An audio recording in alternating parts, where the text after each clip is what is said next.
सत्यन्तवरतेन परिषिञ्चामि then मुद्राम् अमृतीकृत्य ग्रासमुद्रयाः ॐ प्राणाय स्वाहा ॐ अपानाय स्वाहा ॐ व्यानाय स्वाहा ॐ उदानाय स्वाहा ॐ समानाय स्वाहा ॐ ब्रह्मणे नमः।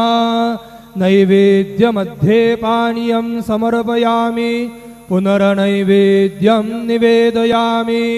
ॐ प्राणाय स्वाहा ॐ अपानाय स्वाहा ॐ व्यानाय स्वाहा ॐ उदानाय स्वाहा ॐ समानाय स्वाहा ॐ ब्रह्मणे नमः।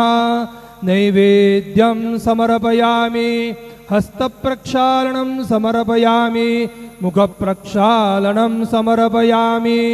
सद्गुरु साईनाथ देवताभ्यो नमः। प्रार्थना पूर्वक नमस्कारं करोमि।